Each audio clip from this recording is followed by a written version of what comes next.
Story time audio ബുക്സിലേക്ക് എല്ലാവർക്കും സ്വാഗതം. ജോസി വാഗമറ്റം എഴുതിയ നോവൽ ചാവുകടൽ.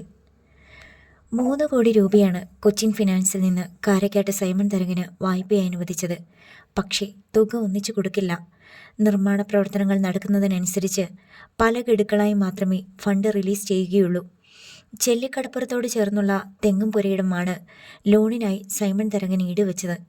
വേണമെങ്കിൽ അതിനു പകരം ബംഗ്ലാവ് പണയപ്പെടുത്താമെന്ന് സൈമൺ തരകൻ പറഞ്ഞുവെങ്കിലും ബേബി കുരുവിള എളിമയോടെ അത് നിരസിച്ചു. കാരിക്കാട്ട് ബംഗ്ലാവ് കൊച്ചിൻ ഫിനാൻസിൽ ഈടുവെക്കാനോ? ഒരിക്കലും വേണ്ട. ഞങ്ങൾ ഫിനാൻസുകാരാണ്, പണം കൊണ്ട് കളിക്കുന്നവരാണ്, സമ്മതിച്ചു. പക്ഷേ ഞങ്ങൾക്ക് ചില എത്തിക്സ് ഒക്കെ ഉണ്ട്. കാരിക്കാട്ട് ബംഗ്ലാവിന് ഒരു ചരിത്രമുണ്ട്. മ്യൂസിയം പോലെ കാത്തു സൂക്ഷിക്കേണ്ട ഒരു സ്മാരകമാണ് ആ ബംഗ്ലാവ്. അത് ശരിയാ, സൈമൺ തരകൻ ആത്മാഭിമാനം കൊണ്ട് ത്രസിച്ചു. ഈട് വെക്കുക എന്ന് വെച്ചാൽ സ്വർണ്ണ ഉരുപ്പിടി പോലെ സംഗതി ഇളക്കിക്കൊണ്ടുവന്ന് നിങ്ങളുടെ പെട്ടിയിൽ വെക്കുകയല്ലോ. ചില കടലാസുകൾ ഒപ്പിട്ട് തരണുണ്ടെന്നല്ലേ ഉള്ളൂ. കാരിക്കാട്ട് ബംഗ്ലാവ് അവിടെ തന്നെ നിൽക്കും. എന്നാലും വേണ്ട മുതലാളി, തെങ്ങും പറമ്പ് തന്നെ ധാരാളം. അധികം വൈകാതെ ഫാക്ടറിയുടെയും പ്ലാന്റിൻ്റെയും പണി തുടങ്ങണം. അതിൻ്റെ പണി പുരോഗമിക്കുന്നതനുസരിച്ചാണ് ബാക്കി ലോൺ തരുന്നത്. ആദ്യം 50 ലക്ഷമേ തരൂ. അത് മതി. എല്ലാം കൂടെ ഒന്നിച്ച് തന്നാൽ ഞാനതിൻ്റെ എല്ലാം പലിശ അടയ്ക്കണ്ടേ? കുറേ ലക്ഷങ്ങൾ വീട്ടിൽ കൊണ്ടുപോയി പൂട്ടിവെച്ച് ബാങ്കിന് പലിശ തരേണ്ട കാര്യമെന്താ എനിക്ക്? അതാ നല്ലത്. ആവശ്യത്തിനനുസരിച്ച് ഫണ്ട് അലോട്ട് ചെയ്യും. ഫിഷിംഗ് ബോട്ട് വാങ്ങുന്ന കാര്യം എന്തായി? വാങ്ങണം. എനിക്കിപ്പോൾ കടപ്പുറത്തു നിന്നുള്ള വരുമാനം കുറഞ്ഞ് ചെല്ലിക്കടപ്പുറം ശൗര്യയുടെ കയ്യിലായി. അവനെ ഒതുക്കാൻ മുതലാളി നോക്കിയാൽ നിഷ്പ്രയാസം കഴിയത്തില്ലേ? അവനാര്? കാരക്കാട്ട് സൈമൺ മുതലാളി ആര്? ആനയും കൊതുകും പോലുള്ള വ്യത്യാസമില്ലേ? അവൻ ഇന്നലത്തെ മഴയ്ക്ക് കിളുത്ത തകരിയാണ്. മുളയിലെ നുള്ളി കളയേണ്ടതായിരുന്നു. പക്ഷേങ്കിൽ എൻ്റെ സമയം ശരിയല്ലാതെ പോയി. മുതലാളി നോക്കിയാൽ നടക്കാത്ത കാര്യമുണ്ടോ ഈ നാട്ടിൽ? അത് കൊള്ളാം. അവൻ്റെ പുറകിൽ ആളുണ്ട്. പോലീസ് അവനെ ഒതുക്കാൻ നോക്കിയിട്ട് പറ്റിയില്ല. എൻ്റെ കൂടെ നിന്ന പോലീസാ. അവനെ ഒതുക്കാൻ പറ്റില്ലെന്ന് കണ്ടപ്പോൾ അവൻ്റെ കൂടെ കൂടി. ഏയ്, അത് വെറുതെ. പോലീസ് ഒരിക്കലും അങ്ങനെ ചെയ്യില്ല. തൽക്കാലം അവൻ ചിലരെയൊക്കെ കൈക്കൂലി കൊടുത്തിട്ട് അടുപ്പിച്ച് നിർത്തിയിട്ടുണ്ടാകും. പോലീസിന് അങ്ങനെ ആരോടെങ്കിലും സ്ഥിരമായിട്ട് ഒരു നിലപാടുണ്ടോ? ആരാണ് ബലവാൻ, ആരാണ് പണക്കാരൻ എന്ന് നോക്കി ആ കൂടെ നിൽക്കും. ഇപ്പോൾ അവനാണല്ലോ ബലവാനും പണക്കാരനും. സൈമൺ നിസ്സഹായതയോടെ പറഞ്ഞു. തന്നെത്താൻ ഇങ്ങനെ താഴ്ത്തിക്കെട്ടല്ലേ മുതലാളി. കാരക്കാട്ട് സൈമൺ മുതലാളിയുടെ അന്തസ്സും പ്രതാപവും പാരമ്പര്യവും അവന് കിട്ടൂ. മുതലാളിയുടെ ഫാക്ടറിയും ഐസ് പ്ലാന്റും പണി തീർന്നോട്ടെ. നാട്ടുകാരെ കാണാനിരിക്കുന്നതല്ലേ ഉള്ളൂ പൂരം. 2 or 3 ബോട്ട് കൂടി വാങ്ങിയ ശൗര്യയെ ഈ കടപ്പുറത്ത് നിന്ന് പറപ്പിക്കാം. 3 ബോട്ട് വേണോ? സൈമൺ തരകൻ സംശയം പ്രകടിപ്പിച്ചു. ശൗര്യയ്ക്ക് 3 ബോട്ട്. ഒരെണ്ണം വടക്കോട്ട് പോകും, ഒരെണ്ണം തെക്കോട്ട്.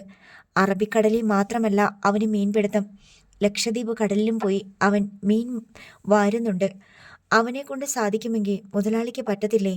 ബേബി സാർ ഇതൊക്കെ എങ്ങനെ അറിഞ്ഞു? അവൻ ലോണിനു വേണ്ടി ഇവിടെ വന്നപ്പോൾ ഞാൻ ചോദിച്ചു, തിരിച്ചടവിന് എന്തൊക്കെയാണ് വരുമാനമെന്ന്. അപ്പോൾ അവൻ വരവും ചെലവുമൊക്കെ വിശദമായിട്ട് പറഞ്ഞു തന്നു. പിന്നെ ബോട്ടിൻ്റെ വരുമാനം എനിക്ക് പണ്ടേ അറിയാം.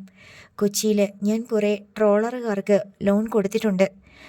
അങ്ങനെയാണെങ്കിൽ എനിക്കും ഫിഷിംഗ് ബോട്ട് വാങ്ങാൻ ലോൺ തരാമല്ലോ. അതൊക്കെ എൻ്റെ പരിഗണനയിലുണ്ട് മുതലാളി. എല്ലാം കൂടി ഒന്നിച്ച് തരാനുള്ള മടികൊണ്ടാ. ആദ്യം ഈ 3 കോടി തീരട്ടെ. ഫാക്ടറിയും പ്ലാന്റും പണി തീരാൻ 1 കൊല്ലമെങ്കിലും എടുക്കും. അപ്പോഴേക്കും ശൗര്യ നിലയുറപ്പിക്കും. എനിക്ക് അവനെ വേരോടെ പിഴുതു കളയണം. അപ്പോൾ മുതലാളി ഒരു കാര്യം ചെയ്യണം. ഞാൻ ഈ തരണ ലോൺ കൊണ്ട് 2 ഫിഷിംഗ് ബോട്ട് വാങ്ങണം. ഫാക്ടറിയുടെയും പ്ലാന്റിൻ്റെയും പണി തുടങ്ങി വെക്കണം. ഫിഷിംഗ് ബോട്ടുകളുടെ വരുമാനം കൊണ്ട് ലോൺ തിരിച്ചടയ്ക്കാം. പക്ഷേ അങ്ങനെ വരുമ്പോൾ ഈട് വേറെ തരണം. തെങ്ങും പറമ്പ് വേണ്ട. മുതലാളി ആദ്യം പറഞ്ഞ മാതിരി ബംഗ്ലാവും പുരയിടവും മതി. വാങ്ങുന്ന ബോട്ട് തന്നെ ഈട് വെച്ചാൽ പോരെ? അങ്ങനെയാണെങ്കിൽ ഞാൻ ശൗര്യയ്ക്ക് ലോൺ കൊടുത്തേനെ. അവന് നല്ല വരുമാനമുണ്ടായിട്ടും കൊടുത്തില്ല. ഈട് തരുന്ന വസ്തു നമുക്ക് വണ്ടി ഓടിച്ച് കയറ്റാൻ പറ്റുന്നതായിരിക്കണം. അത് വളരെ നിർബന്ധമാണ് കൊച്ചിൻ ഫിനാൻസിന്.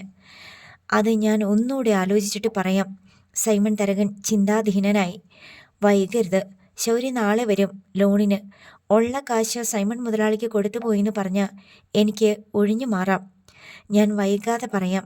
ട്രോളർ വാങ്ങണമെങ്കിൽ ആ വിവരം പറയണം, ഇപ്പോഴേ ബുക്ക് ചെയ്യണം. പോണ്ടിച്ചേരിയിലും വിശാഖപട്ടണത്തും മുംബൈയിലുമുള്ള ഏജന്റുമാരെ എനിക്കറിയാം. ഞാൻ ഡിസ്കൗണ്ട് വിലയ്ക്ക് നല്ല ഒന്നാന്തരം ഒരു ഏർപ്പാടാക്കി തരാം. ഫിഷിംഗ് ബോട്ടിന് 1.5 കോടിയൊക്കെ കൊടുക്കേണ്ടി വരും, എനിക്കറിയാം, സൈമൺ തരകൻ പറഞ്ഞു. അത്രയൊന്നും വേണ്ടെന്ന്. അതിൻ്റെ പകുതി വിലയ്ക്ക് ഞാൻ സംഘടിപ്പിച്ചു തരാം. നമ്മുടെ കയ്യിൽ നിന്ന് ലോൺ എടുത്ത് ബോട്ട് വാങ്ങിയവരുണ്ട്. ബേബി കുരുവിള ഉറപ്പ് കൊടുത്തു. സൈമൺ തരകൻ പാതി മനസ്സോടെ സമ്മതം മൂളി. ബോട്ട് വാങ്ങുന്നതിന് മുന്നോടിയായി അയാൾ സ്വന്തം നിലയിൽ ചില അന്വേഷണങ്ങൾ നടത്തി. ചെറിയഴീകിലും നീണ്ടകരയിലും മുനമ്പത്തും മട്ടാഞ്ചേരി ഫിഷിംഗ് ഹാർബറിലുമെല്ലാം പോയി ബോട്ടിൻ്റെ വിലയെപ്പറ്റി തിരക്കി. ഫിഷിംഗ് ബോട്ടുകൾ പലതരമുണ്ടായിരുന്നു, വലിയ ട്രോളറുകൾ മുതൽ ചെറിയ ഫിഷിംഗ് ബോട്ടുകൾ വരെ. അന്വേഷണങ്ങൾക്ക് ശേഷം സൈമൺ തരകൻ കൊച്ചിൻ ഫിനാൻസിലെത്തി ബേബി കുരുവിളയെ കണ്ടു. ബേബി സാറിന് പരിചയമുള്ള ഏജന്റുമാരെ കാണണം. അവരുടെ കസ്റ്റഡിയിലുള്ള ബോട്ടുകൾ ഏതൊക്കെ, എന്താണ് വില, എത്ര വലിപ്പം ബോട്ടിലുണ്ട്, എത്ര കപ്പാസിറ്റി ഉണ്ട് എന്നെല്ലാം അറിയണം.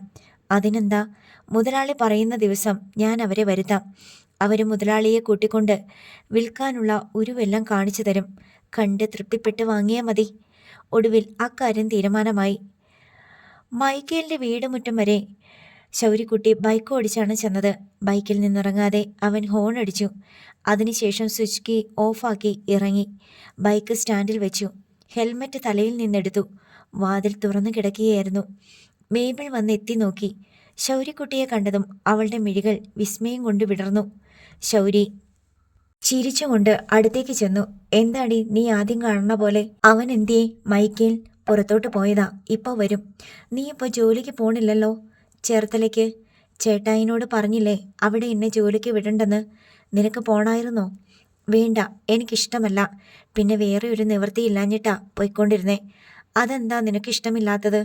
അതിൻ്റെ മാനേജർ എൻ്റെ അടുത്ത് ഓരോന്നൊക്കെ പറയും. എന്തു പറയും? ഒന്നിച്ചൊരു ദിവസം ഹൗസ് ബോട്ടിൽ പോകാം, അല്ലെങ്കിൽ എറണാകുളത്ത് പോയി ലഞ്ച് കഴിക്കാം, വല്ലാർപാടത്ത് പോകാം എന്നൊക്കെ. അപ്പോൾ നീ എന്തു പറയും? എന്നെ വിളിക്കണ്ട, വേറെ വല്ലവരെയും വിളിച്ചുകൊണ്ട് പോകാൻ. അപ്പോൾ ആളെന്തു പറയും? ഒരു പൊള്ള ചിരിച്ചിരിക്കും. ശമ്പളവും കുറവല്ലേ, നീ മമ്മീനെ നോക്കിക്കൊണ്ട് നിന്നാൽ മതി കേട്ടോ. നിനക്ക് ശമ്പളം ഞാൻ തന്നോളാം, ഇങ്ങോട്ട് കയറിയിരിക്ക്. മൈക്കിലില്ലാണ്ട് അവൻ വരട്ടെ. ഞാൻ വന്നതെന്തിനാണെന്നറിയാമോ? കല്യാണത്തിന് ക്ഷണിക്കാനാ. ആരുടെയാ? ശൗരി ചേട്ടായിയുടെയാ? എൻ്റെയോ? എൻ്റെ കല്യാണം ഒരൊറ്റ കുഞ്ഞിനെ അറിയിക്കത്തില്ല. അതെന്താ? മേബിളിന് ആകാംക്ഷയായി. ഒരു ദിവസം അവളെ വിളിച്ച് കയ്യെ പിടിച്ചുകൊണ്ട് വീട്ടിൽ കയറും. അതോടെ കല്യാണം കഴിഞ്ഞു. ആരെയാ കല്യാണം കഴിക്കണത്? കണ്ടുവച്ചിട്ടുണ്ടോ? എപ്പോഴേ? ലൗവാ? ഇങ്ങോട്ടില്ല, അങ്ങോട്ട് മാത്രമേ ഉള്ളൂ. അയ്യോ, അതെന്തു പറ്റി? എല്ലാം ശരിയാക്കണം. എന്തായാലും നിന്നെ കൂടെ കല്യാണം കഴിപ്പിച്ചിട്ടേ ഞാൻ കഴിക്കത്തുള്ളൂ. ഓ, എന്നെയൊക്കെ ആർക്ക് വേണം? പൈസയും ഇല്ല, സ്വർണവും ഇല്ല. പക്ഷേ നിനക്ക് മൈക്കലുണ്ട്, ഞാനുമുണ്ട്. ഒരെണ്ണം പൈസയാണെങ്കിൽ അടുത്തത് സ്വർണം, കേട്ടാ? ആരെങ്കിലും ഒരു സ്വാതന്ത്ര്യ വാക്ക് പറഞ്ഞിരുന്നെങ്കിൽ എന്ന് വളരെ കാലമായിട്ട് കൊതിക്കുന്നു. മേബിളിൻ്റെ കണ്ണിൽ സന്തോഷത്തിൻ്റെ നീരുറവ കിനിഞ്ഞു. അമ്മയ്ക്ക് എങ്ങനെയുണ്ട്? കാണട്ടെ. ശൗരിക്കുട്ടി ലൈസാമ്മ കിടക്കുന്ന മുറിയിലേക്ക് ചെന്നു. കഴിഞ്ഞ തവണ വന്ന പോലെയല്ല. മുറിയിൽ വെളിച്ചമുണ്ട്. ലൈസാമ്മ വൃത്തിയുള്ള കിടക്കയിൽ വൃത്തിയുള്ള ബെഡ്ഷീറ്റ് പുതച്ച് കിടക്കുന്നു. മുറിക്കുള്ളിലെ വായുവിന് മലമൂത്രാദികളുടെ നാറ്റമില്ല. മുറിയും തൂത്തു തുടച്ച് വെടിപ്പാക്കി വെച്ചിരിക്കുന്നു. ശൗര്യയെ കണ്ട് ലൈസാമ്മയുടെ മുഖത്തൊരു വെളിച്ചമുണ്ടായി. അത് സ്നേഹത്തിൻ്റെയും പ്രത്യാശയുടെയും വെളിച്ചമായിരുന്നു. എന്നെ മനസ്സിലായ? ലൈസാമ്മ തലയാട്ടി. എന്നിട്ട് ഇരിക്കാൻ ഇടത് കൈകൊണ്ട് ആംഗ്യം കാട്ടി. മേബിൾ ശൗര്യക്കുട്ടിക്ക് ഇരിക്കാൻ കസേര കൊടുത്തു. ഇപ്പോൾ എങ്ങനെയുണ്ട്? കുറച്ച് സുഖമായോ? ലൈസാമ്മ ഊ എന്ന തലയനക്കി. പക്ഷേ പോരാ, നമുക്ക് ഒറ്റയ്ക്ക് എണീറ്റിരിക്കാൻ പറ്റണം. ആശുപത്രിയിലോട്ട് മാറിയാലോ? ചേട്ടായി പറഞ്ഞതാ.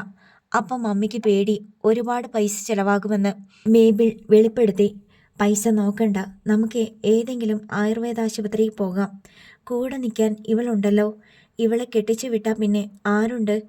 അതിനു മുമ്പ് തന്നെത്താൻ എണീറ്റ് നിൽക്കണ്ടേ? ലൈസാമ്മയുടെ കണ്ണിൽ നനവ് കിനിഞ്ഞു. ഏത് ദൈവമാണ് ഈ മനുഷ്യനെ ഇങ്ങോട്ട് അയച്ചതെന്ന് അവർക്കറിഞ്ഞുകൂടാ.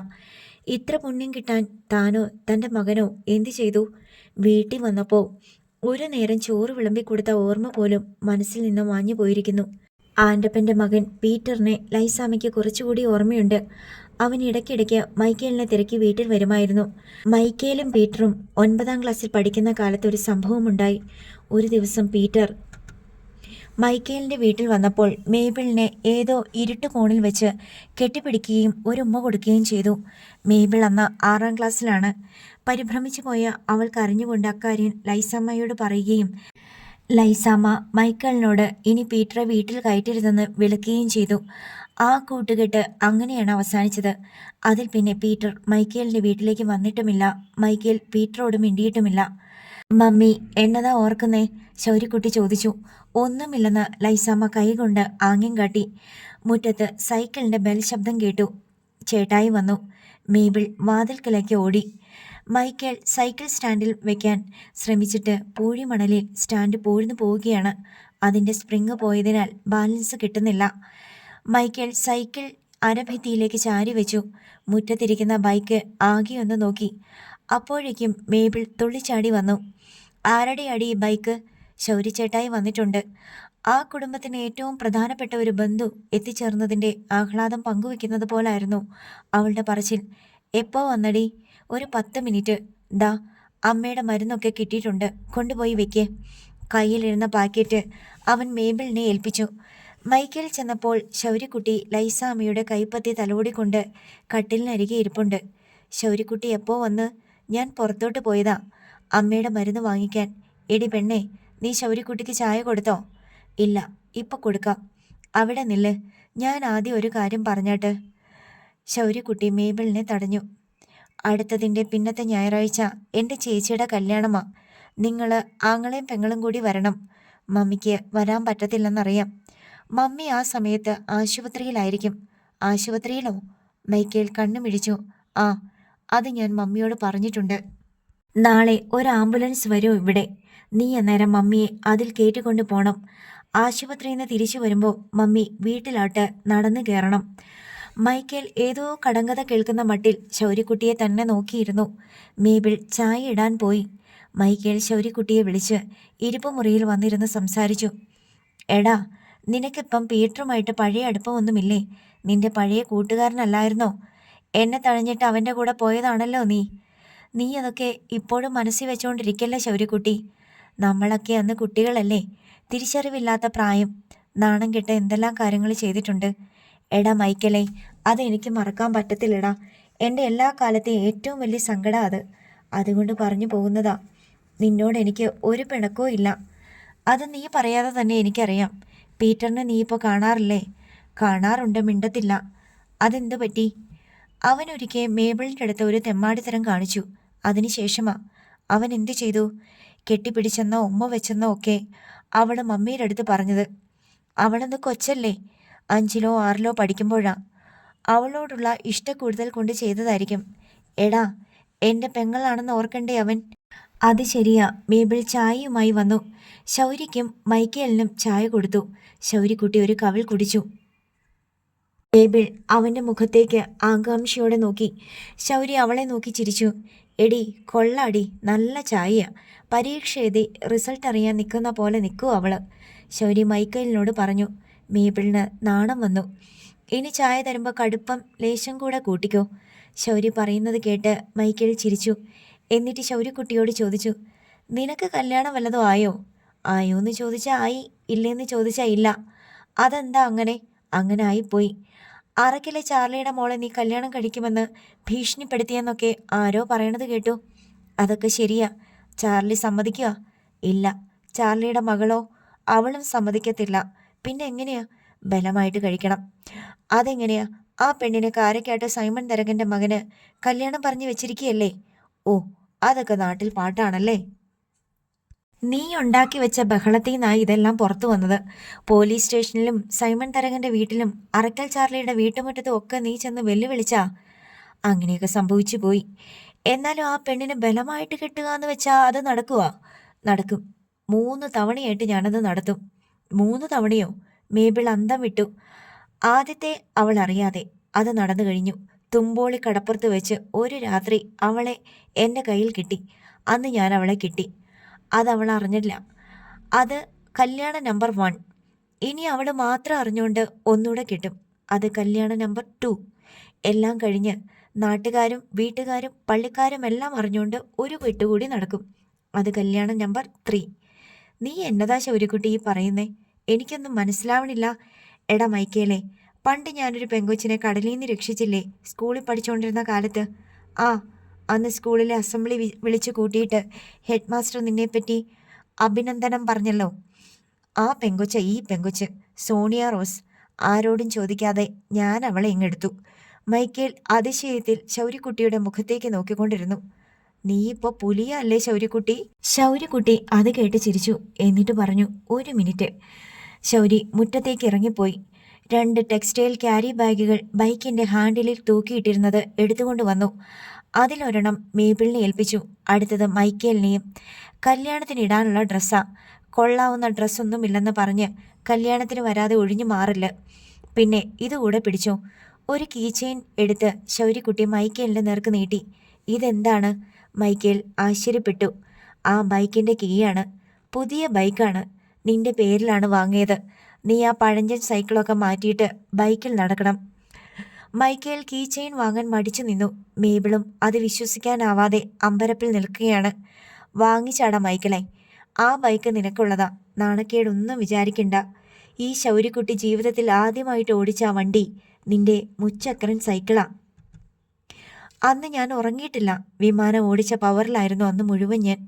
ശൗരി മൈക്കേലിൻ്റെ കൈ പിടിച്ച് ആ കീ ചെയിൻ വെച്ചു കൊടുത്തു. ഇന്ന് നീ ശൗര്യക്കുട്ടി തന്ന വണ്ടി ഓടിച്ചു നടക്ക്.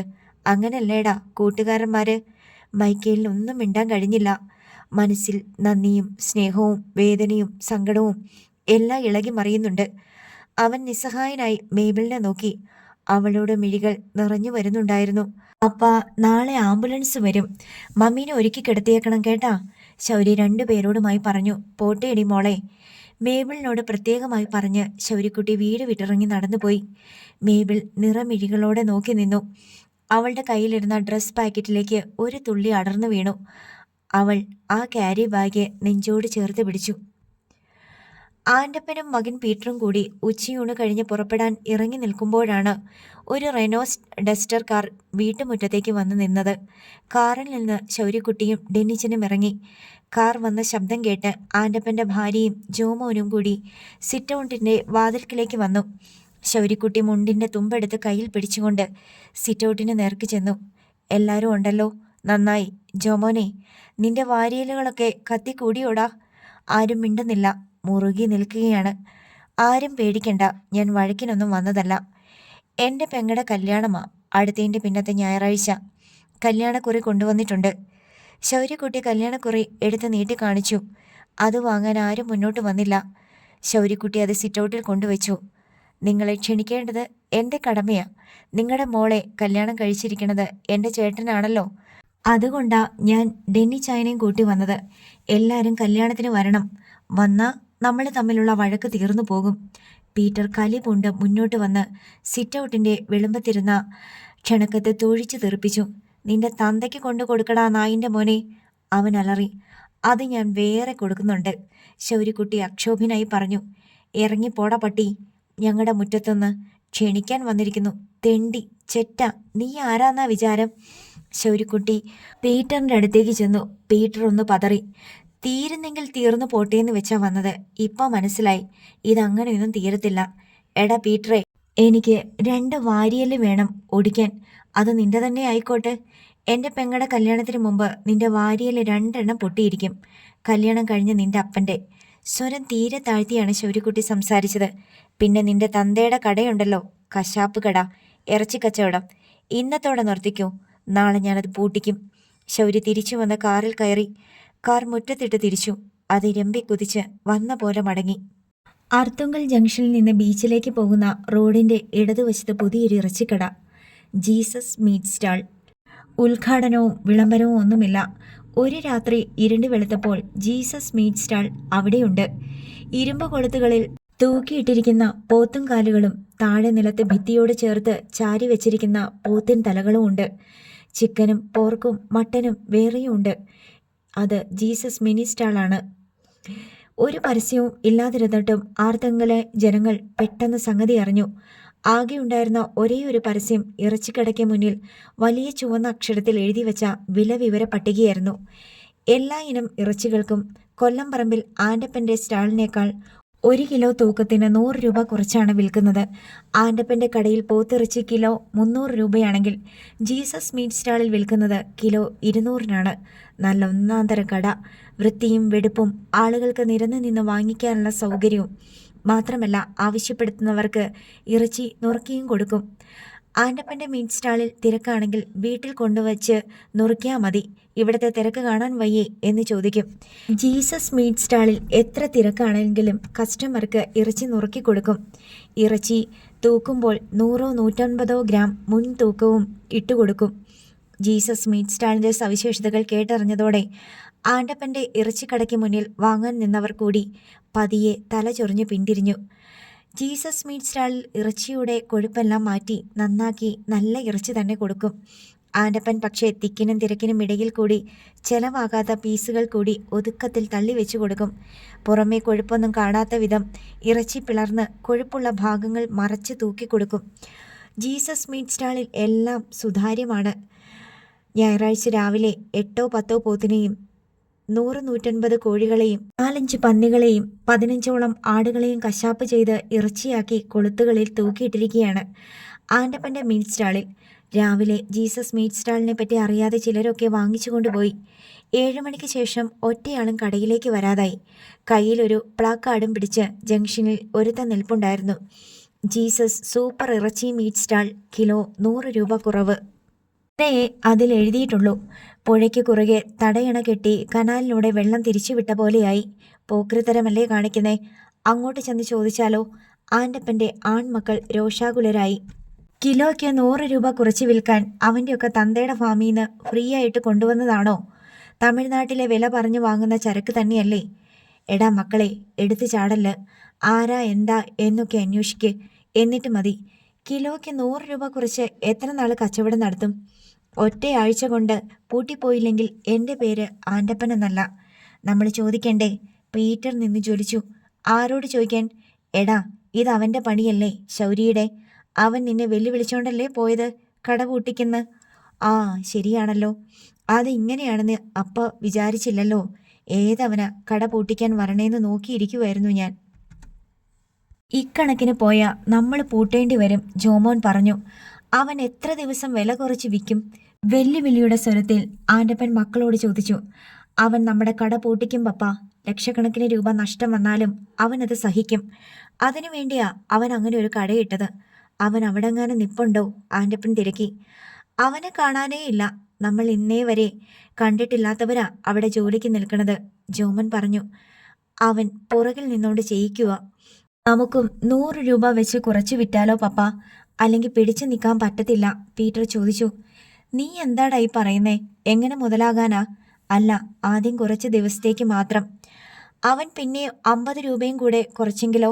നമ്മൾ എന്നാ ചെയ്യും? അവനോട് മത്സരിക്കാൻ നിൽക്കണ്ട. 2 വാരിയല് ഒടിഞ്ഞിട്ട് സുഖപ്പെട്ടു വരുന്ന ജോമോന് ശൗര്യക്കുട്ടിയെ ഏകദേശം മനസ്സിലായിട്ടുണ്ട്. പോലീസ് സ്റ്റേഷനിൽ ഒരു പരാതി കൊടുത്താലോ? ഇറച്ചിക്കട നടത്തണമെങ്കിൽ ലൈസൻസ് വേണ്ടേ? മുനിസിപ്പാലിറ്റിയിലും പഞ്ചായത്തിലുമൊക്കെ ഫീസ് അടയ്ക്കണം. അവൻ അതൊന്നും ചെയ്ത് കാണത്തില്ല. ഒറ്റ ദിവസം കൊണ്ട് പൂട്ടിക്കാം അവൻ്റെ കട. നമ്മുടെ ഇവിടെ ഇരിക്കുന്ന ഇറച്ചി എന്തു ചെയ്യും? ഹോട്ടലുകാർക്കുള്ളത് അവർ വന്ന് കൊണ്ടുപോയിക്കൊള്ളും. അവർ കടമാണല്ലോ ബാക്കി ഇറച്ചി. ആൻ്റപ്പന് അതാണ് പ്രശ്നം. നമുക്ക് ആലപ്പുഴയോ ചേർത്തലയോ കൊണ്ടുപോയി കോൾഡ് സ്റ്റോറേജിൽ കൊടുക്കാം, പീറ്റർ പറഞ്ഞു. എടാ, വില കുറച്ചേ കിട്ടത്തുള്ളൂ. അല്ലാതിപ്പോൾ എന്നാ ചെയ്യാനാ? ജോമോൻ കൈമലർത്തി. അതിനിടയിൽ പീറ്ററിൻ്റെ ഒരു പരിചയക്കാരൻ കടയിലേക്ക് വന്ന് പറഞ്ഞു. എടാ പീറ്ററെ, നിന്റെ ആ പഴയ കൂട്ടുകാരനുണ്ടല്ലോ, മരിച്ചുപോയ തോബിയാസ് ചേട്ടൻ്റെ മോൻ മൈക്കേൽ. അവനാണ് ജീസസ് മീറ്റ് സ്റ്റാളിൻ്റെ മാനേജർ. മാനേജരോ? ഇറച്ചിക്കടയ്ക്ക് മാനേജരാ? ആൻ്റപ്പൻ പുച്ഛിച്ചു. ആ, അവൻ ആ കസേരയിൽ ഇരുന്നുകൊണ്ട് പൈസ വാങ്ങിച്ച് പെട്ടിയിലിടുന്നേ. അവനാണോ? എങ്കിൽ ഞാൻ ഇപ്പം തന്നെ ചോദിച്ചിട്ടേ ഉള്ളൂ. പീറ്റർ ലുങ്കി മാടിക്കുത്തി അപ്പോൾ തന്നെ കടയിൽ നിന്നിറങ്ങി. നീ ഒറ്റയ്ക്ക് പോകണ്ട, ഞാനും വരാം. ജോമോനും പീറ്ററിനോടൊപ്പം പോയി. ജീസസ് സ്റ്റാളിൻ്റെ മുൻപിൽ എന്തെന്നില്ലാത്ത ആൾത്തിരക്ക്. ഈ തെണ്ടുകളെല്ലാം നമ്മുടെ കടയ്ക്ക് മുന്നിൽ വന്ന് ക്യൂ നിന്നുകൊണ്ടിരുന്നവരാ, പീറ്റർ പറഞ്ഞു. 100 രൂപ കുറച്ചെന്ന് കേട്ടപ്പോൾ ഓടി ഇവിടെ വന്നിരിക്കുന്നു. പീറ്ററും ജോമോനും മറ്റുള്ളവരുടെ പിന്നിൽ വന്ന് മൊത്തത്തിൽ ഒരവലോകനം നടത്തി. 4-5 ബംഗാളി പയ്യന്മാരുമുണ്ട് ജോലിക്ക്. അവർ ആ ജോലിയിൽ പരിചയമുള്ളവരാണെന്ന് വ്യക്തം. ഏതൊക്കെയോ കശാപ്പ് കടയിൽ നിന്ന് കൂലി കൂടുതൽ കൊടുത്ത് പൊക്കിക്കൊണ്ട് വന്നതാ. പുതിയ പണിക്കാരൊന്നും ഇത്രയും സ്പീഡായിട്ട് ചെയ്യത്തില്ല, ജോമോൻ പറഞ്ഞു. പീറ്റർ കടയുടെ മുന്നിലെ തിണ്ണയിലേക്ക് കയറി പണപ്പെട്ടിക്കരികിൽ കസേരയിലിരിക്കുന്ന ആളെ വിളിച്ചു. എടാ മൈക്കേലേ. മൈക്കേൽ 2000-ൻ്റെ നോട്ട് കസ്റ്റമറിൽ നിന്ന് വാങ്ങിയിട്ട് ഇറച്ചി വില കഴിച്ച് ബാക്കി പൈസ എണ്ണിക്കൊടുക്കുകയായിരുന്നു. മൈക്കേൽ തല പൊക്കി നോക്കി. പീറ്റർ, ജോമോൻ, എന്നാ തെണ്ടിത്തരമാടാ നീ കാണിക്കുന്നേ? ഈ ലോകത്തെല്ലായിടത്തും പോത്തിറച്ചിയുടെ വില കിലോ 300 രൂപയാ. നീ 200-ന് വിൽക്കുന്നത് എവിടത്തെ ന്യായമാ? പീറ്റർ കലിമൂണ്ടി ചോദിച്ചു. പീറ്ററേ, കട എൻ്റേതല്ല, ശൗരിക്കുട്ടിയുടേതാ. ഞാൻ ശമ്പളക്കാരനാ. എന്നോട് ദേഷ്യപ്പെട്ടിട്ട് കാര്യമില്ല. നീ എന്നു മുതലാടാ അവൻ്റെ ശമ്പളക്കാരനായത്? ഇന്നലെ വരെ പണിയൊന്നുമില്ലാതെ തെണ്ടിത്തിരിഞ്ഞ് നടന്നവനല്ലേ നീ? അതെ, എൻ്റെ കഷ്ടപ്പാട് കണ്ടിട്ട് ശൗരിക്കുട്ടിക്ക് ഒരലിവ് തോന്നി. അതാടാ സ്നേഹം. നിന്റെ കഷ്ടപ്പാട് കണ്ടിട്ടാണോ അവൻ അലിവ് തോന്നിയത്, അതോ നിന്റെ പെങ്ങളെ കണ്ടിട്ടാണോ? പീറ്റർ ഒച്ചയെടുത്തു. മൈക്കേൽ കസേരയിൽ നിന്ന് ചാടി എഴുന്നേറ്റു. പീറ്ററെ, സൂക്ഷിച്ച് സംസാരിക്കണം. കടയിൽ കയറുമെന്ന് പോക്കൃത്തരം പറയരുത്. അല്ലെങ്കിൽ പിന്നെ എങ്ങനെയാണടാ ഒറ്റ ദിവസം കൊണ്ട് നിന്നെ പിടിച്ച് അവൻ മാനേജരാക്കിയത്? നിനക്കതിന് എന്ത് യോഗ്യതയുള്ളത്?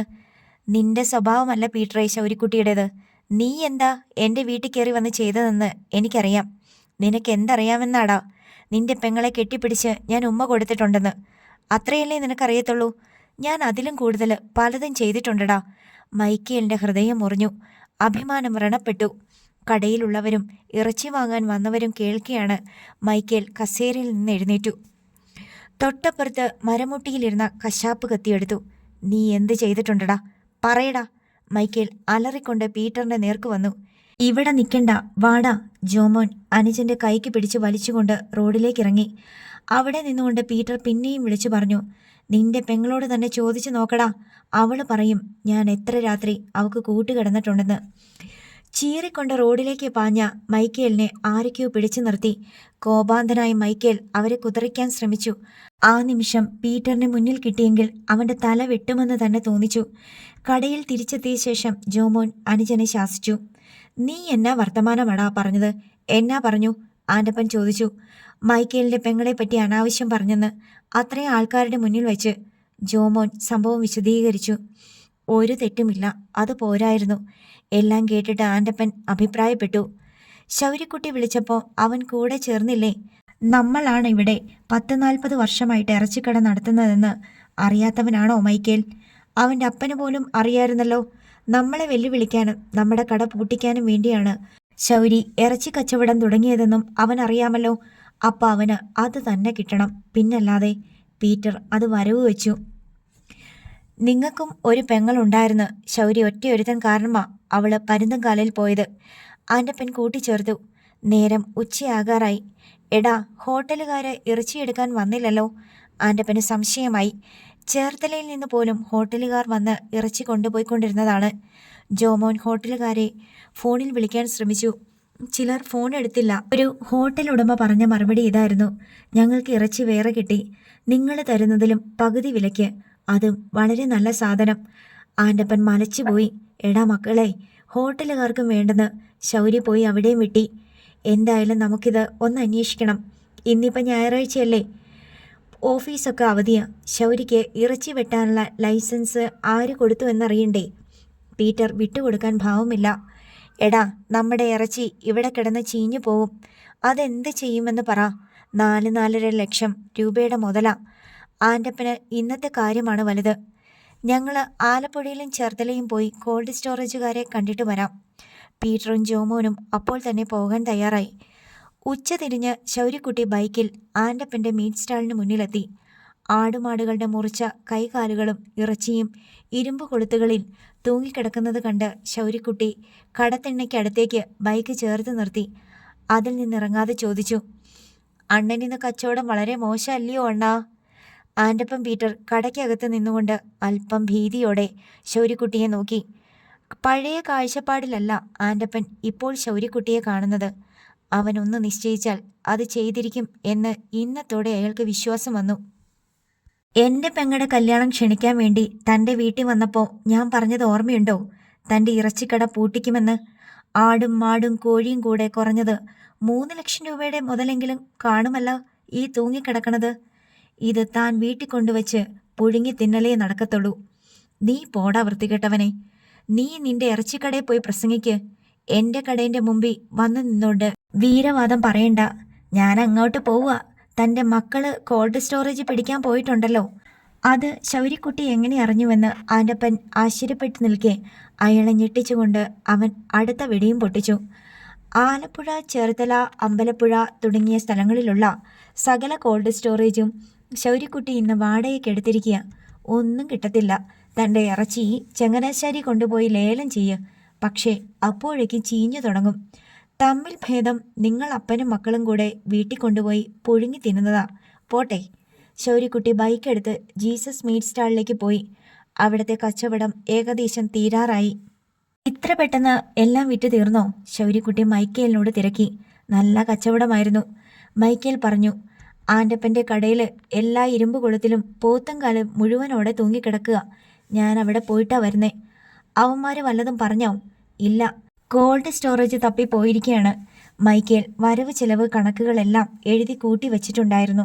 അതെല്ലാം പരിശോധിക്കുന്നതിനിടയിൽ ശൗര്യക്കുട്ടി ചോദിച്ചു, നിനക്കെന്നാ ഒരു വല്ലായ്മ? ഒന്നുമില്ല. നീ കാര്യം പറ മൈക്കേലെ. നിർബന്ധിച്ചിട്ടാണ് മൈക്കേൽ പറഞ്ഞത്. മേബിളിനെ പറ്റി പീറ്റർ പരസ്യമായി അപവാദം പറഞ്ഞത് ശൗര്യക്കുട്ടി എല്ലാം മൂളിക്കേട്ടു. എനിക്ക് അവനെ കൊല്ലണം ശൗര്യക്കുട്ടി, അല്ലാതെ എൻ്റെ ചങ്കിലെ തീ കെടൂല. മൈക്കേൽ അപമാനിതനാണെന്ന് ശൗര്യക്ക് മനസ്സിലായി. നീ കൊല്ലാനൊന്നും പോകണ്ട. വണ്ടാനത്ത് മെഡിക്കൽ കോളേജ് ആശുപത്രി നീ അവനെ കാണാൻ ചെല്ലണം. ഒരു പൂച്ചണ്ട് അവന് കൊടുത്തിട്ട് പറയണം, മേലിൽ നീ എൻ്റെ പെങ്ങളെപ്പറ്റി ഒരക്ഷരം മിണ്ടിപ്പോകരുതെന്ന്. മൈക്കേലിനൊന്നും മനസ്സിലായില്ല. സാരമില്ലടാ, ഞാനില്ലേ നിന്റെ കൂടെ. അവളോട് നീ ഇതൊന്നും പറയല്ലേ കേട്ടോ. അവൾക്ക് ഭയങ്കര മനപ്രയാസമാകും. മൈക്കേലിനെ സമാധാന വാക്കുകൾ പറഞ്ഞ് സ്വാതന്ത്ര്യപ്പെടുത്തിയാണ് ശൗര്യക്കുട്ടി വീട്ടിലേക്ക് അയച്ചത്. രാത്രി 8:30 മണിക്ക് പവർ കട്ടിൻ്റെ നേരത്ത് വീടിൻ്റെ പിന്നാമ്പുറത്ത് പുറത്തെ കുളിമുറിയോട് ചേർന്നുള്ള കിണറിൻ്റെ ആൾമറയ്ക്ക് അരികെ നിന്ന് ഇരുട്ടുവാക്കിന് 2 എണ്ണം വീശുകയായിരുന്നു പീറ്ററും ജോമോനും.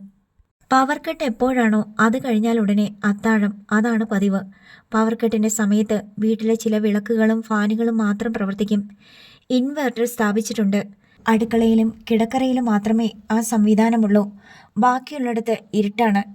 കിണറിൻ്റെ ആൾമറയിൽ ഗ്ലാസ് വെച്ച് അതിലേക്ക് ജോമോൻ ബ്രാൻഡി ഒഴിക്കുമ്പോൾ പീറ്റർ മൊബൈൽ ടോർച്ച് തെളിച്ച് വെളിച്ചം കാട്ടിക്കൊടുക്കും. കിണറിനരികിലെ ടാപ്പിൽ നിന്ന് വെള്ളം പിടിക്കുമ്പോഴും മൊബൈൽ ടോർച്ച് തെളിയും. വെളിച്ചമില്ലെങ്കിലും ജോമോൻ കൃത്യമായ അളവിൽ ഗ്ലാസ്സിൽ മദ്യം ഒഴിക്കും. മദ്യം ഗ്ലാസ്സിൽ വീഴുന്ന ശബ്ദം കേൾക്കുമ്പോൾ ജോമോൻ അറിയാം എത്ര മില്ലി ഗ്ലാസ്സിൽ വീണിട്ടുണ്ടെന്ന്. അത് ചേട്ടായിയുടെ അപാര കഴിവാണെന്ന് പീറ്റർ അംഗീകരിച്ചു കൊടുത്തിട്ടുണ്ട്. ഷീബ വീട് വിട്ടു പോകുന്നതിനു മുമ്പ് അവളെ കൊണ്ടായിരുന്നു ജോമോൻ ഫ്രിഡ്ജിൽ നിന്ന് ഐസ് വാട്ടർ എടുപ്പിച്ചിരുന്നത്. അർദ്ധഗർഭമായ ചില മൂളലുകളോടെ അവൾ ഐസ് വാട്ടർ ബോട്ടിലുമായി കിണറിൻ്റെ പരിസരത്തെ ഇരുട്ടിലേക്ക് നടന്നു വരും. പവർ കട്ടിൻ്റെ നേരത്ത് അവളെ വിളിക്കുകയോ പറയുകയോ വേണ്ട, ഐസ് വാട്ടർ എത്തിയിരിക്കും. ഷീബ പോയതോടെ ആ ആർഭാടം പാടെ നിലച്ചുപോയി. അത്താഴത്തിന് മുമ്പ് 2 എണ്ണം വീശിയില്ലെങ്കിൽ ഒരു ഗുമ്മില്ലെന്നാണ് ജോമോൻ്റെ വിലയിരുത്തൽ. അവന്മാരെന്തേ? ആൻ്റപ്പൻ്റെ ചോദ്യം കിണറിനരികെ വരെ എത്തി. ആ കിണറിൻ്റെ അവിടെ വർത്തമാനം പറഞ്ഞുകൊണ്ട് നിപ്പുണ്ടായിരുന്നു. ഭാര്യയുടെ മറുപടി, അവന്മാരെന്തിനാ പവർ കട്ടിൻ്റെ നേരത്തെ കിണറ്റിങ്കലേക്ക് ഓടുന്നേ? ഏതാണ്ട് കള്ളത്തരമുണ്ട്. വാതിലൊക്കെ തുറന്ന് മലത്തി ഇട്ടേച്ചാണോ രാത്രിയിൽ പുറത്തോട്ട് മാറി നിൽക്കണത്? കള്ളന്മാർക്ക് വീട്ടിൽ കയറാൻ ഒരു ഇരുട്ടിൻ്റെ ഇത്തിരി മറ മതി. ചുമ്മാ മനുഷ്യനെ പേടിപ്പിക്കല്ലേ. പിന്നെ സംഭാഷണം നിലച്ചു. പവർ കട്ട് തീരാനുള്ള സമയമെടുത്തു. നമുക്ക് അങ്ങോട്ട് ചെല്ലാം, ജോമോൻ അനുജനോട് പറഞ്ഞു. കുപ്പിയും ഗ്ലാസും പുറത്തെ കുളിമുറിയുടെ തട്ടിനു മീതെ ഒളിപ്പിച്ചിട്ട് ജോമോനും പീറ്ററും വീട്ടിലേക്ക് കയറിപ്പോന്നു. അപ്പോഴേക്കും ലൈറ്റ് തെളിഞ്ഞു. കൈ കഴുകിയിട്ട് വന്നിരുന്നു. അത്താഴം വിളമ്പുക. 10 മിനിറ്റിനുള്ളിൽ ഭക്ഷണമേശയിൽ അത്താഴം റെഡി. എല്ലാവരും ഒന്നിച്ചിരുന്ന് കഴിച്ചു. അതിനുശേഷം അപ്പനും മക്കളും കൂടി വീട്ടുവരാന്തയിൽ ചെന്നിരുന്ന് ബിസിനസ് കാര്യങ്ങൾ സംസാരിച്ചു. അത് കഴിഞ്ഞ് അല്പനേരം TV കണ്ടു. ലൈറ്റില്ലേ? ലൈറ്റ് ഇട്ടിരുന്നതാണല്ലോ. ആരാ ഓഫ് ചെയ്തേ? ആത്മഗതമായി പറഞ്ഞുകൊണ്ട് പീറ്റർ വാതിൽ കടന്ന് മുറിയിലെ ഭിത്തിയിൽ പരതി. സ്വിച്ച് ബോർഡ് തപ്പിപ്പിടിച്ചെങ്കിലും സ്വിച്ച് ഇട്ടിട്ടും ലൈറ്റില്ല. ബൾബ് പോയോ? മൊബൈൽ ഫോണിലെ ടോർച്ച് തെളിച്ച് മുകളിലേക്ക് പ്രകാശിപ്പിച്ചു. ഹോൾഡറിൽ ഘടിപ്പിച്ചിരുന്ന LED ബൾബ് കാണാനില്ല. അതെവിടെ പോയി? ആത്മഗതം തീരും മുമ്പേ ഒരു കൈ പിന്നിൽ നിന്നു വന്ന് പീറ്ററിൻ്റെ വായ പൊത്തി. അടുത്ത നിമിഷം കൈ തിരിച്ചെടുക്കുകയും ചെയ്തു. പക്ഷേ പീറ്ററിന് വായ് തുറക്കാൻ വയ്യ. വായടച്ച് ടേപ്പ് ഒട്ടിച്ചിരിക്കുകയാണ്. പീറ്റർ ഞെട്ടിത്തിരിഞ്ഞ് കൈ ഉയർത്തുമ്പോഴേക്കും പീറ്ററിൻ്റെ കൈ രണ്ടും ആരോ ബലമായി പിടിച്ച് പിന്നോട്ട് വളച്ചു.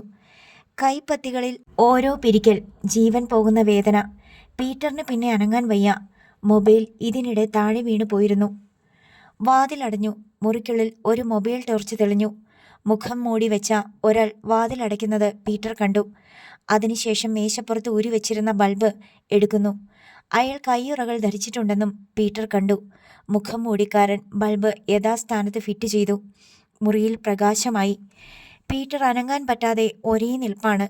കാലനക്കാൻ ശ്രമിച്ചപ്പോൾ പോലും തോളസ്ഥി പൊട്ടുന്ന പോലൊരു വേദന. മുഖം മൂടിക്കാരൻ മൊബൈലിൽ മ്യൂസിക് ഇട്ടു. അതിനുശേഷം കട്ടിലിന് കീഴിൽ നിന്ന് ഒരു കമ്പിക്കുറുവടി എടുത്ത് പീറ്ററിൻ്റെ കണ്ണിന് നേർക്ക് കാണിച്ചു. ഭീതിയുടെ ആധിക്യം കൊണ്ട് പീറ്ററിന് ശ്വാസമെടുക്കാൻ പോലും കഴിഞ്ഞില്ല. പീറ്ററിന് അലറി നിലവിളിക്കണമെന്നുണ്ട്. പക്ഷേ വായിൽ ചില ഞരക്കങ്ങൾ മാത്രമേ ഉണ്ടാകുന്നുള്ളൂ. ഒട്ടിച്ച ടേപ്പിനപ്പുറത്ത് അത് അമർന്നുപോയി. കതകിൽ ആഞ്ഞു തൊഴിച്ച് മറ്റുള്ളവരുടെ ശ്രദ്ധ ആകർഷിക്കാൻ വേണ്ടി കാലുയർത്തിയെങ്കിലും അസ്ഥി പൊട്ടുന്ന വേദനയോടെ കാൽ താഴ്ത്തേണ്ടി വന്നു. ഈ മുഖം മൂടിക്കാരൻ തന്നെ കൊല്ലാൻ പോവുകയാണെന്ന് പീറ്ററിന് തോന്നി. അവൻ്റെ കണ്ണിൽ ഇരുട്ട് കയറി. അയാൾ പീറ്റർ ഇട്ടിരുന്ന ടീഷർട്ടിൻ്റെ അടിവശം പിടിച്ച് മേലോട്ട് പൊക്കി. പീറ്ററിൻ്റെ കണ്ണും മുഖവും മൂടി. അതിനുശേഷം പീറ്ററിൻ്റെ നഗ്നമായി നെഞ്ചിനു മീതെ കൂടി ഒന്നൊഴിഞ്ഞു. പീറ്റർ കണ്ണിറുക്കി അടച്ച് ശ്വാസം അടക്കി പിടിച്ചു. ലോഹത്തിൻ്റെ തണുപ്പ് പീറ്ററിന് തൻ്റെ നെഞ്ചിൽ അനുഭവപ്പെട്ടു. കമ്പിക്കുറുവടിയുടെ അറ്റം ഓരോ വാരിയെല്ലിലും അമരുന്നു, ഉഴിയുന്നു. വാരിയെല്ലുകൾക്കിടയിൽ തിക്കി നോക്കുന്നു. ആരോ വാതിൽക്കിലേക്ക് വരുന്ന കാലച്ച പീറ്റർ കേട്ടു. പീറ്ററെ, മമ്മിയാണെന്ന് പീറ്ററിന് മനസ്സിലായി. എടാ മോനെ, നിന്റെ ചെറിയ മൊബൈല്. പീറ്ററിൻ്റെ നെഞ്ചിൽ പ്രത്യാശ വളർന്ന് വടവൃക്ഷമായി. ഡൈനിങ് ടേബിളിൽ മറന്നു വെച്ച ചെറിയ മൊബൈലുമായി വന്നിരിക്കുകയാണ് മമ്മി. ഇപ്പോൾ മുട്ടി വിളിക്കും. വാതിൽ തുറക്കാതിരിക്കുന്നത് കണ്ട് മമ്മി പരിഭ്രമിക്കും. പപ്പയെയും ചേട്ടനെയും വിളിച്ച് വിവരം പറയും. അവർ വാതിൽ ചവിട്ടിപ്പൊളിക്കും. മുറിക്കുള്ളിൽ തന്നെ ബന്ധനസ്ഥനാക്കിയ മുഖം മൂടിക്കാരനെ പിടികൂടും. ചിലപ്പോൾ അവൻ ഓടി രക്ഷപ്പെടാനും സാധ്യതയുണ്ട്. എന്നാലും വേണ്ടില്ല, അവന് തന്നെ കൊല്ലാൻ സാധിക്കില്ലല്ലോ. മുഖം മൂടി മൊബൈൽ മ്യൂസിക്കിൻ്റെ ശബ്ദം താഴ്ത്തി. മമ്മി വാതിലിൽ തട്ടുന്ന ശബ്ദം. എടാ പീറ്ററെ, എടാ മോനെ, ഇനിയും വിളിക്ക്. വാതിലിൽ കുറച്ചുകൂടി ശക്തിയായി ഇടിക്ക്. പീറ്റർ മനസ്സിൽ അലറി പറഞ്ഞു.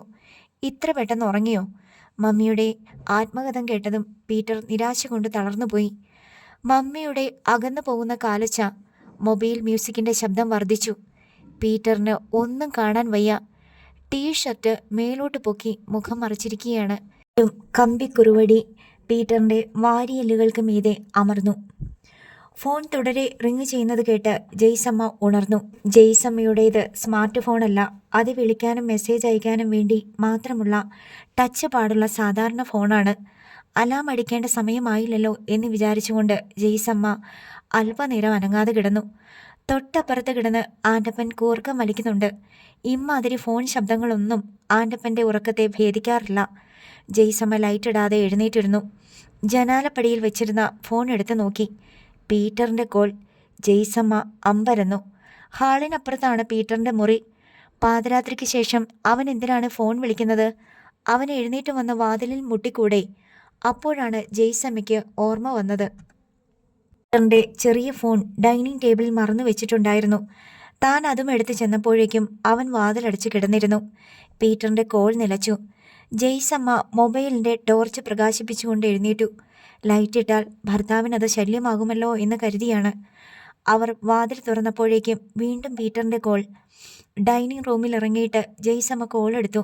എന്താ മോനെ, ഇങ്ങോട്ട് വാ. വേദന കടിച്ചു കുടഞ്ഞ ഒരു ഞരക്കമായിരുന്നു അത്. എന്തു പറ്റിയടാ? ഇങ്ങു വാ. ജെയ്സമ്മ ഊൺമുറിയിലെ ലൈറ്റിട്ടു. മേശപ്പുറത്ത് വെച്ചിരുന്ന പീറ്ററിൻ്റെ ചെറു ഫോൺ കയ്യിലെടുത്തു. വേഗം പീറ്ററിൻ്റെ മുറിയുടെ നേർക്ക് ചെന്നു. വാതിൽ തുറന്ന് കിടക്കുകയാണ്. അകത്ത് വെളിച്ചമില്ല. ജെയ്സമ്മ അകത്തേക്ക് കാലെടുത്ത് വെച്ചതും അമർത്തിയ ഒരു നിലവിളിയുണ്ടായി. ജെയ്സമ്മയുടെ കാൽ പീറ്ററിൻ്റെ മുഖത്തായിരുന്നു. ഞെട്ടി കാൽ പിൻവലിച്ച ജെയ്സമ്മ കൈ അകത്തേക്ക് നീട്ടി ചുവരിൽ പരതി സ്വിച്ചിട്ടു. മുറിയിൽ ലൈറ്റ് തെളിഞ്ഞു. നിലത്ത് മലർന്നു കിടക്കുകയാണ് പീറ്റർ. എടാ മോനെ പീറ്ററെ, എല്ലാവരെയും വിളിച്ചുണർത്ത്. ആശുപത്രിയിൽ പോണം. എനിക്ക് വയ്യ, ഞാൻ ചത്തുപോകും. എന്നാ പറ്റിയടാ നിനക്ക്? എനിക്ക് വയ്യ മമ്മി. ജെയ്സമ്മ മകനെ താങ്ങി എണീപ്പിക്കാൻ ശ്രമിച്ചപ്പോൾ പീറ്റർ കൈയെടുത്ത് തടഞ്ഞു. വേണ്ട, പപ്പയെയും ജോമോനെയും വിളിക്ക്. ജിമ്മിച്ചനോടും വിളിച്ചു പറ. ജെയ്സമ്മ എന്ത് ചെയ്യണമെന്നറിയാതെ പകച്ചു. മമ്മി, എനിക്ക് ശ്വാസം എടുക്കാൻ വയ്യ. ചെല്ല്. ജെയ്സമ്മ വേഗം തിരികെ പോയി. ആൻ്റപ്പനെ കുലുക്കി വിളിച്ചു. കിടക്കയിലിട്ട് കുറേ ഉന്തിയ ശേഷമാണ് ആൻ്റപ്പൻ ഒരു അനക്കമുണ്ടായത്. ഒന്ന് എഴുന്നേറ്റേ. എന്തൊരുറക്കമായത്. കണ്ടുകൊണ്ടിരുന്ന സ്വപ്നത്തിൻ്റെ ബാക്കിയിലേക്ക് എന്നവണ്ണം എന്തൊക്കെയോ അസ്പഷ്ടമായി സംസാരിച്ചുകൊണ്ട് ആൻ്റപ്പൻ കണ്ണു തിരുമ്മി ജെയ്സമ്മയെ തുറച്ചു നോക്കി. നേരം വെളുത്താടി. ഇല്ലെന്ന്. പീറ്ററിന് ഏതാണ്ട് പറ്റി. അങ്ങോട്ട് ചെല്ല്. ഞാൻ പോയി ജോമോനെ വിളിക്കട്ടെ. ജെയ്സമ്മ ജോമോൻ കിടക്കുന്ന മുറിയിലേക്ക് ഓടി. ആൻ്റപ്പൻ എഴുന്നേറ്റ് പിറുപിറുത്തുകൊണ്ട് പീറ്ററിൻ്റെ മുറിയിലേക്ക് പോയി. ജെയ്സമ്മ ജോമോനെയും വിളിച്ചുണർത്തിക്കൊണ്ട് വന്നു. ആംബുലൻസ് വിളിക്ക്. പീറ്റർ ഞരങ്ങി. എടുത്ത് കട്ടിലിലോട്ട് കിടത്ത്, ജെയ്സമ്മ നിർദ്ദേശിച്ചു. തൊടരുത്, എൻ്റെ ദേഹത്ത് തൊടരുത്. പീറ്റർ പിന്നെയും ഞരങ്ങി. അടുത്ത ഭാഗം നാളെ.